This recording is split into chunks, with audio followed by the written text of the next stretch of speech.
Hi, I'm Chinagona here today with Peter Murphy. Hey. I know it's like the Brady Bunch, It right? is. Hey, or Hollywood Squares. That's right.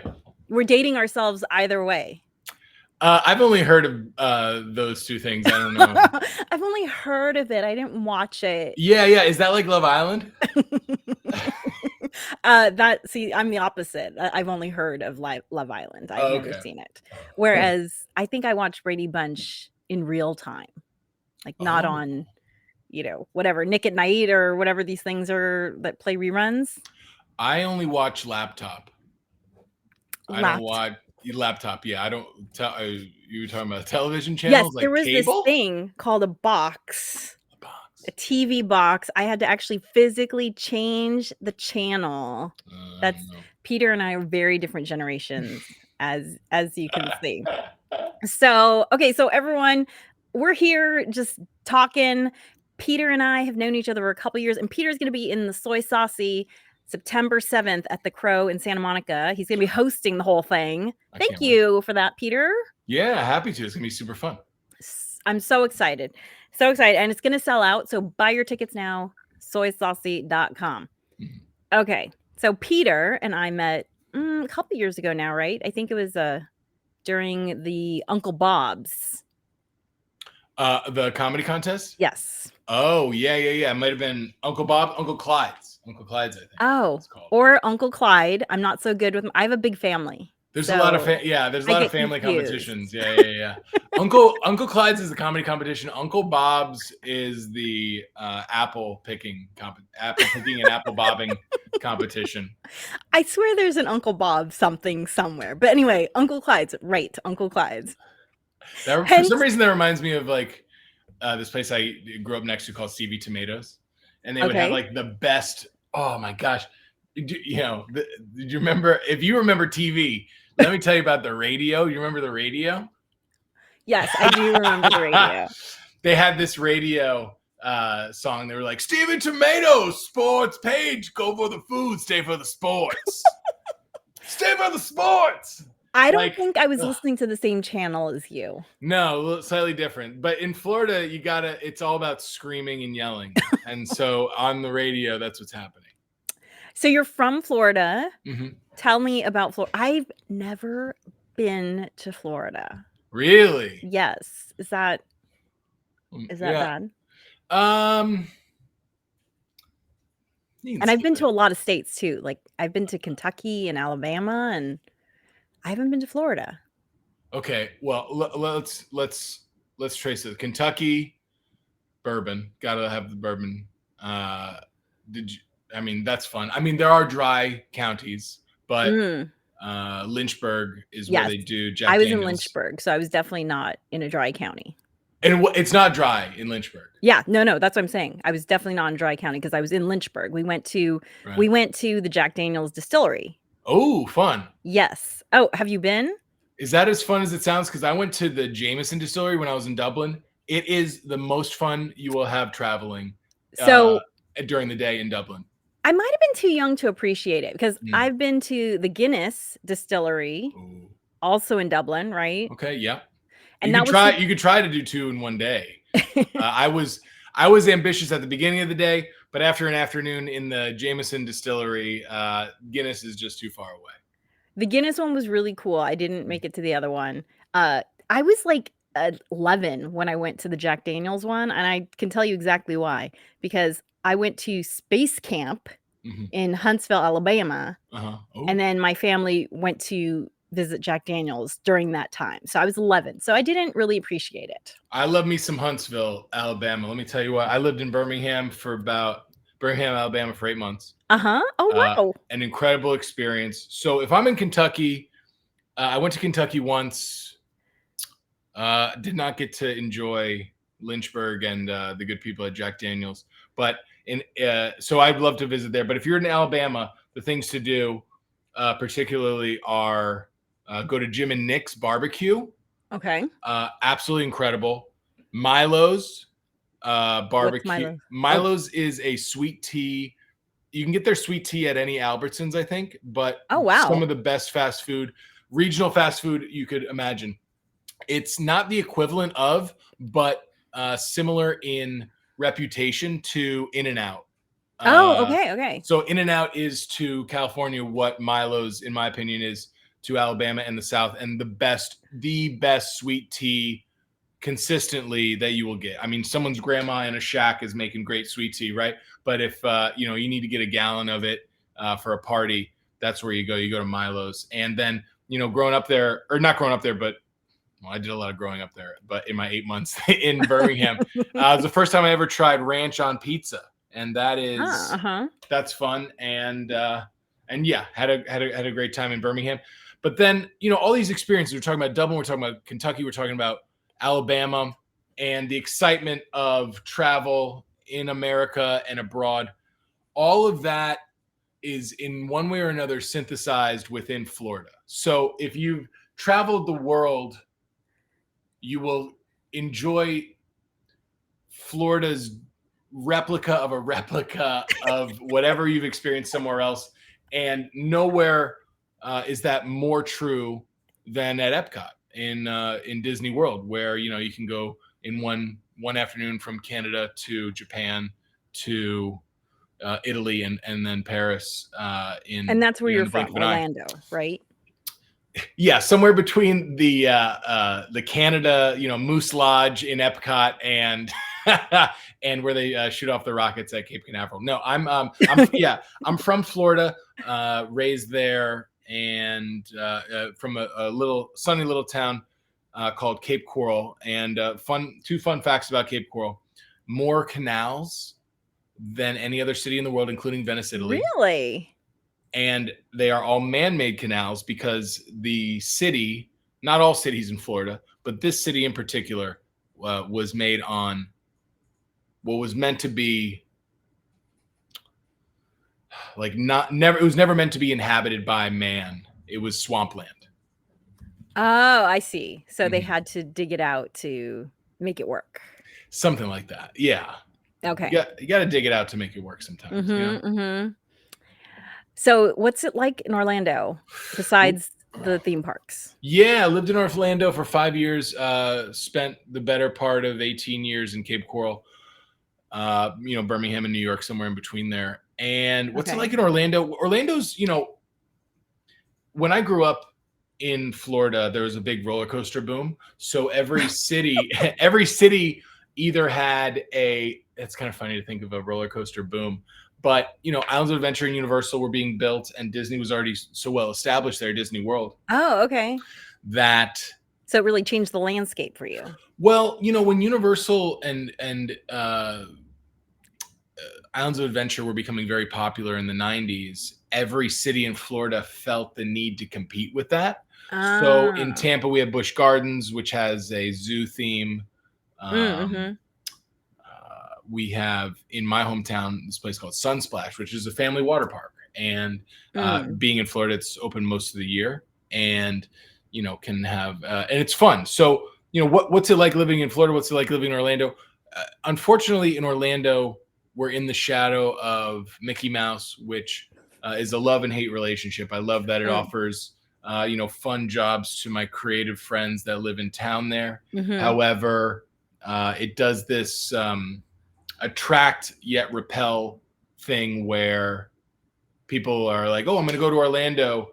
And then if you have like a spare afternoon or an evening that you don't want to go to the theme park, you'll find a lot of culture and excitement there, starting with the two professional sports teams, the Orlando Magic and Orlando City Soccer Club, and then the incredible photography and artist and music and comedian scene that is part of downtown and the Milk District. And yeah, it's fun. It's fun. Wow. Constantly overlooked. And I'm here to stand up for those Orlando artists because they are incredible. And also, sponsored by Visit Orlando. Exactly. We have our celebrities as well. One person that studied at SAC Comedy Lab, that is our improv school there, school and improv theater, is Wayne Brady.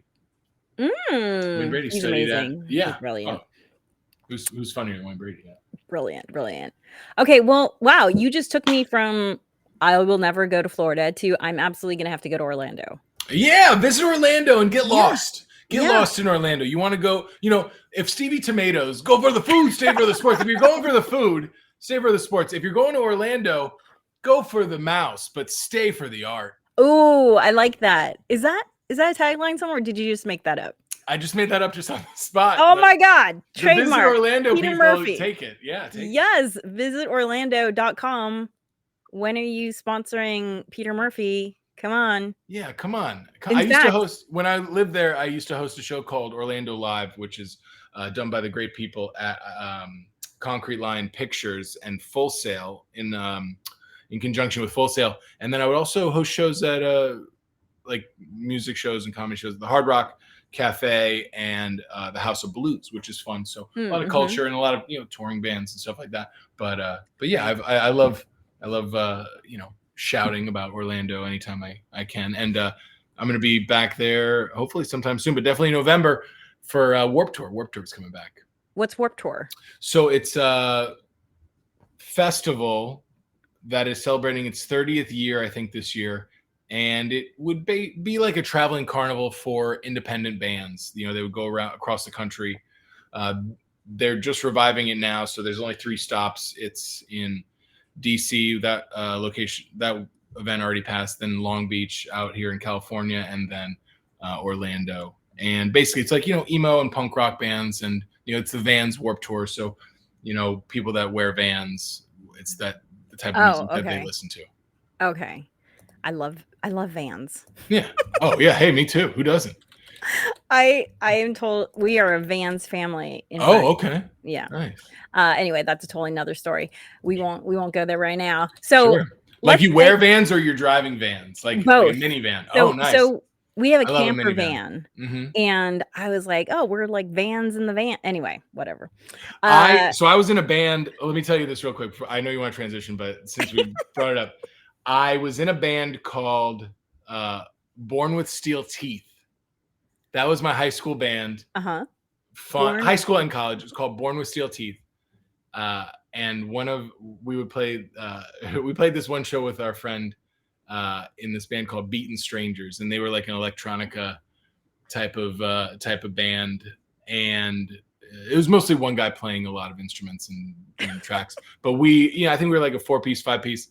And it was like metalcore, screamcore, jam band, jazz influenced.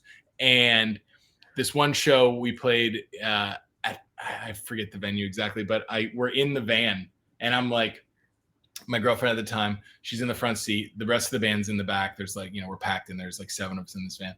And they're like, Peter, be careful. There's a lot of cars in the parking lot. Like, be careful. And I'm like, I look back and I'm like, I'm fine. And then I thought I was in reverse, but I was in drive, and I was like, whoa! Oh my God. And I hit our friend Stephanie's car. And that was the last time I got to drive the band van. You and Vans. I know. Yeah. Something happening there. Yeah. I mostly hang out in the back of them, in the back of Vans. So after that incident, for those of you watching, you can scan this QR code, get tickets to see Peter and I in September. Soy Saucey, all Asian and Latin comedians. I love how you're looking at it like you can actually see it. We're just going to continue this Brady Bunch vibe. Yeah. Okay, so you are a huge soccer fan, which is not something I knew about you. Yeah, that's a sneaky little sneak fact. When I lived in Birmingham, I went to school at Birmingham Southern College. And at the time, there were a Division I soccer program. We played in the Big South. So that's when I got to visit Kentucky. We played against Western Kentucky, go Hilltoppers. And then we played against teams like Coastal Carolina, Virginia Military Institute, VMI, Stetson, stuff like that throughout the Big South, all the way up to Dayton, which was exciting. And I went there. I went to school there for about 8 months and played soccer there. But then that school decided to go from Division I to Division III. Oh.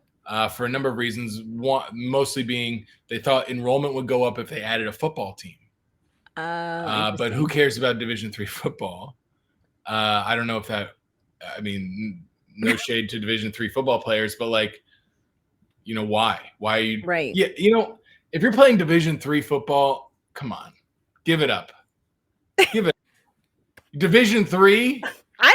I don't know. You're talking like wrenches and nuts to me. That kind Okay, of like, right. You're I don't okay. I even know. see. But anyhow, I transferred to another school to play Division II soccer in New York, and the interesting thing is both of those schools, as of 2024, are they cease to exist. They have Really? both gone into millions and millions of dollars of debt, Oh, wow. and they've closed. Both of those institutions have closed. You are just a good luck charm for higher education, Peter Murphy. Yeah, well, I went to exactly, and I graduated high school in Florida, which means I only have a third grade education, really. But you know what? You came up with a beautiful metaphor. It was SAT worthy, right? In and out Oh, is to California as Milo. Is that what you? Milo's, yeah, Milo's is to the Alabama. South. Yeah, is that a metaphor or a simile? It's the one with the colon, so I think it's a metaphor, right? It's blank, colon is to blank, colon. Yeah. Is that if I have a colon? Does that Or make no, me a no, metaphor? analogy. It's an analogy. Analogy. Okay. Analogy. Wow, you learned. Whoever you're watching this 16 minutes in, you're like, am I going to learn something? Yep. Yes. You just did. You just are. did. You just did. But yeah, played soccer all my life up to that point. And I continue to cover and watch the beautiful game. I work for goal.com with their fan-led and player-led videos, and I'm doing a lot on their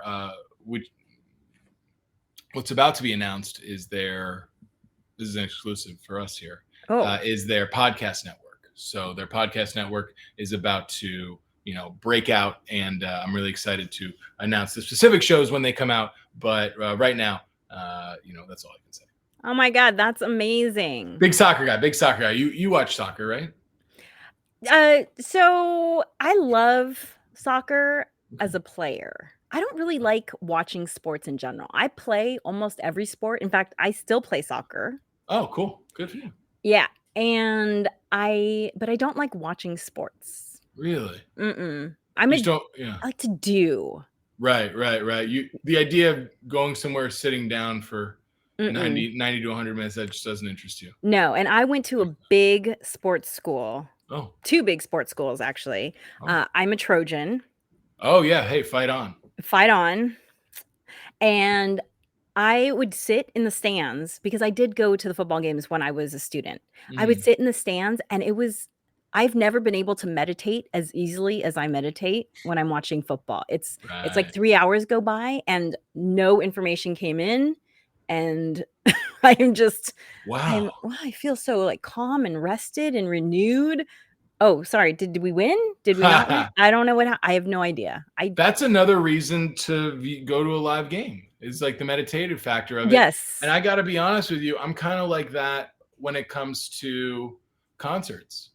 Mm-hmm. When I and are you the same way? Yeah, I never go to music concerts because I'm the same way. I'm just like, I can sit at home and stare at the wall for 2 hours. But that's why I like to go, is because sometimes with sporting events, I think with soccer specifically, there's a specific way to watch it where you are more impressed and more engaged than simply, hey, well, what's this? Meaning there's like equivalence to other sports. Like in basketball, there are so many baskets made. The score can sometimes be 100 to 100 and 120 to 110. In soccer, it's obviously there's not that much scoring, but advancing the ball is and completing a pass in the final third near your opponent's goal is just as thrilling and challenging as a basket in basketball. Because not all baskets are a challenge or are challenged. Right. There's like some easy layups, some breakaways, some stuff, some unguarded shots, stuff like that. But if you're watching soccer and you want to really get behind it and get excited about it, I think treating every successful pass like a basket in basketball and cheering for that is the way to do it. And if some fans, particularly Spanish fans, if they get a little cocky about the number of passes that their team has made, they'll start like an ole chant with every successful pass, which is both insulting to the other team's fans and players, and also just like a hey, something's happening here, even though the scoreboard might be reading 0-0. Right.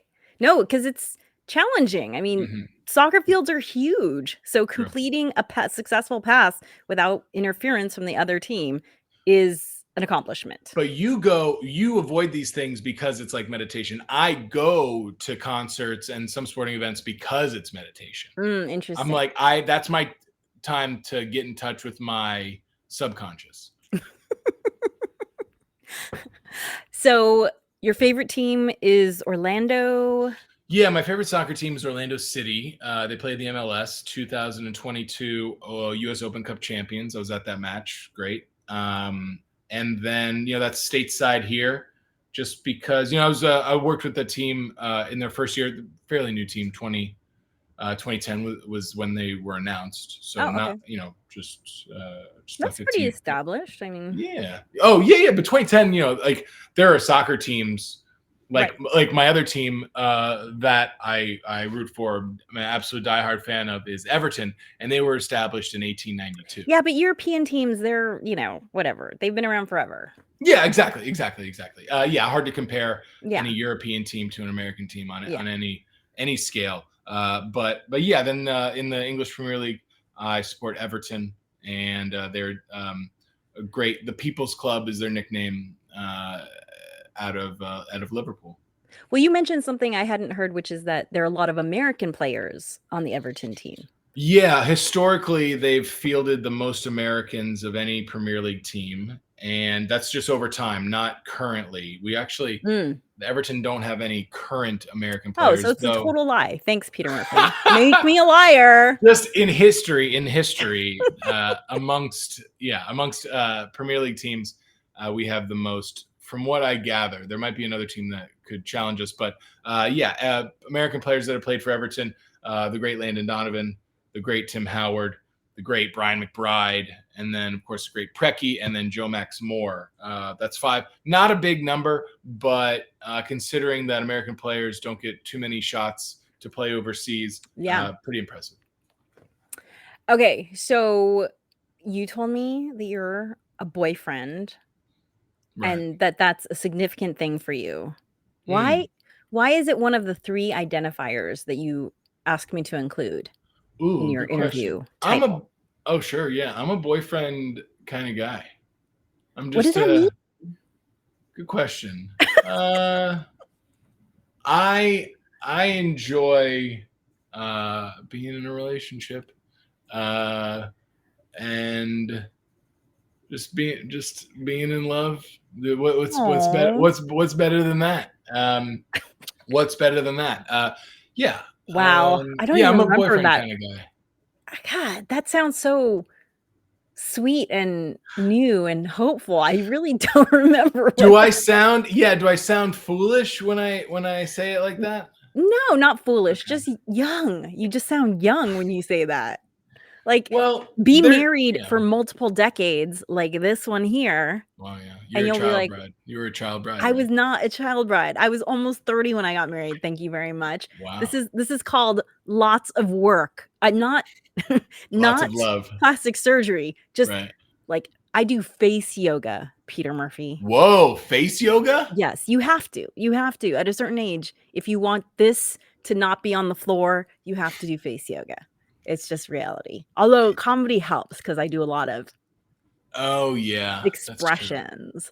Not to be confused with impressions, which I don't really do. I kind of do it share. Share? Yeah, I do a little bit of a I'm gonna you hold my hand, something like that. Anyway. Oh wow. Does that count as an impression? I think that was just like incoherent mumbling.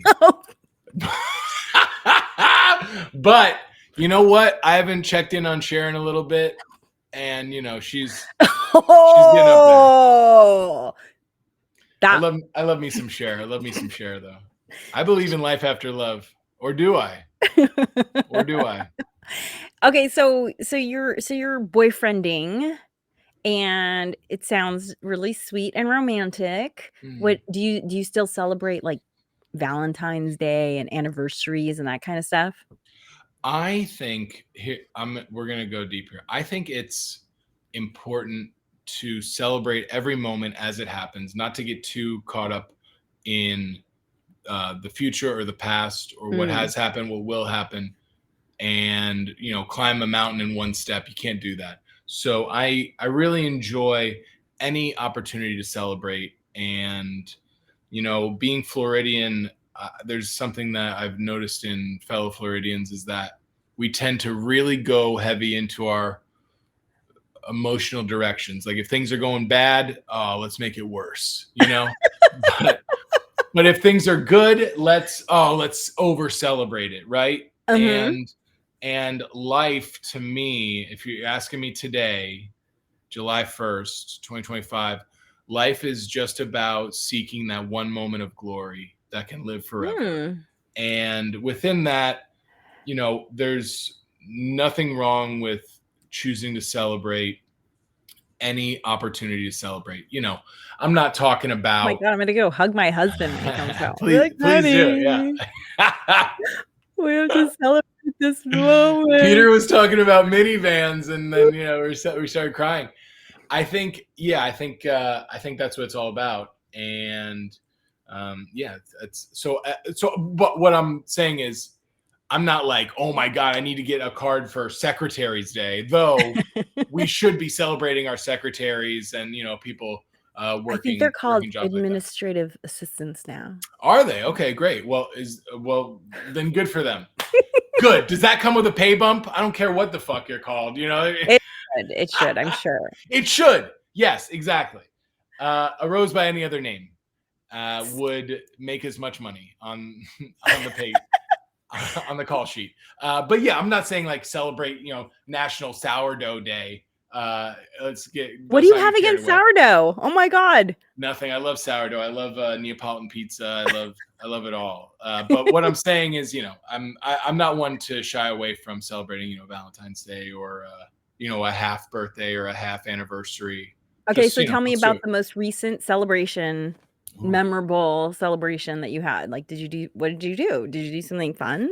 the most recent memorable Mhm, celebration. mhm. Oh, You're all talking the celebration game, Peter. right.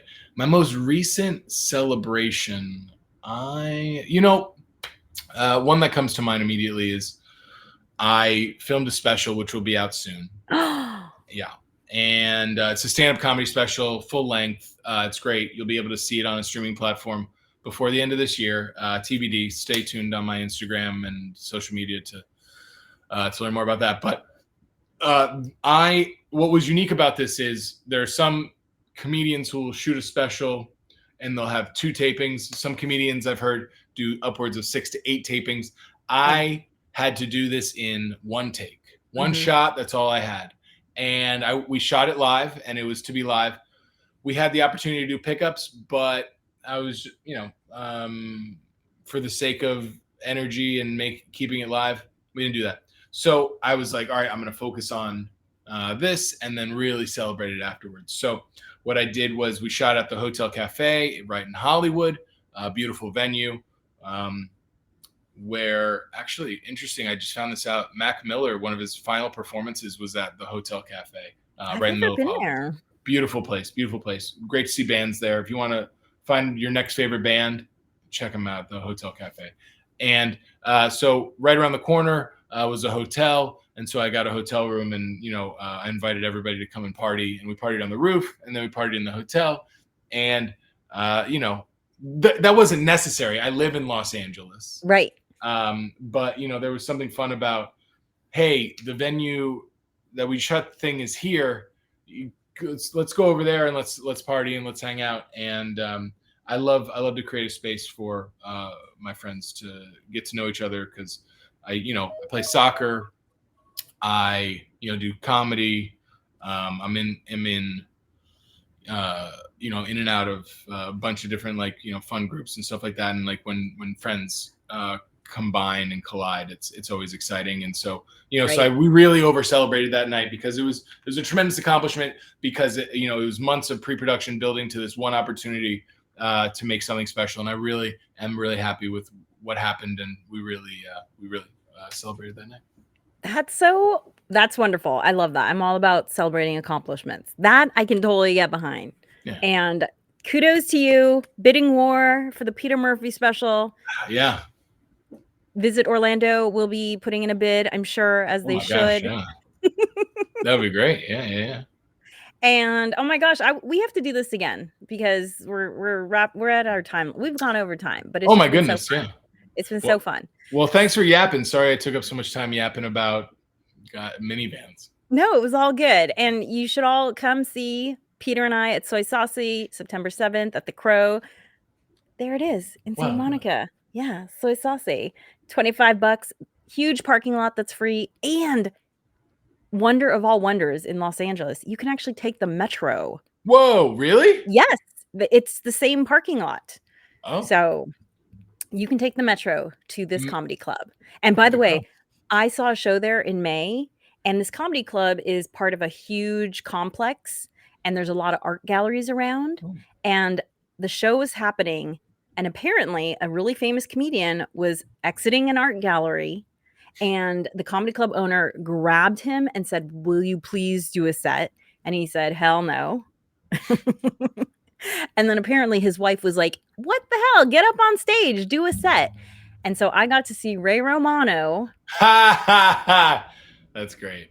Do it. Good. Amazing set. Oh. Completely unprepared. So I'm hoping that Ali Wong is walking by as our show is happening. Yeah, or that's Randall the fun Park of or something. that's the fun of Los Angeles. Let's put that out there to the universe. Like one of these people walk on by and come in and do a set on Soy Saucey.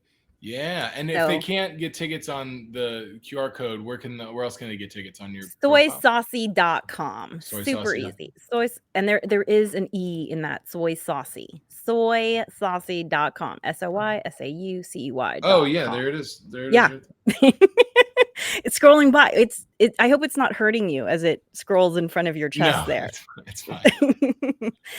And Peter Murphy, where can people find you? You can find me at petermurphythecomedian.com. Don't want to confuse me with any of those other Peter Murphys, the rock stars and the real estate agents of the world. And the Irish barkeepers. That's right. Yes. You have a very Irish name for being from Orlando or Cape Coral, Florida. Yeah. Well, it gets more Irish the more you get to know it, because I'm Peter Francis Murphy IV.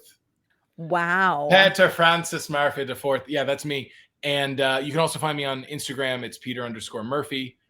And also Goal USA, Taste Made. And you know what? My podcast is Funniest People. Oh, yeah. You've never heard of. We're just going to go over time because I want to hear about your podcast a bit. It's great. Here's the idea of the podcast. They're, like Ray Romano and Ali Wong, who we had mentioned. There's so many great comedians really doing gigantic venues, and nobody is really paying attention to the next generation of comics. So this is about the next generation of comics and the next people up. It's called The Funniest People You've Never Heard Of. You can find it on YouTube. And you can also, find it here on Instagram, if just Funniest People Pod. And it gives me an opportunity to feature that. Yeah. Yeah, no, it's so great because you and I, we go to a million comedy shows. I go to comedy shows all the time. And I'm always amazed at all the fantastic comedians that people don't know about, both filling clubs and not filling clubs, because they're just not known yet. What I've discovered through this podcast is everybody can be funny. Everybody's ceiling is different. But the thing with famous comedians is they just have a bit of fortune that they're in the right place at the right time. And so you get into the right place at the right time if you're doing it consistently and people know where to find you. Yes. Thank you so much for joining me, Peter Murphy. This has been a blast. And I can't wait for September. It's gonna be here before you know it. And I know the show's going to sell out. So everybody make sure you grab your tickets now. Yeah, why not? Bye. Oh, see ya.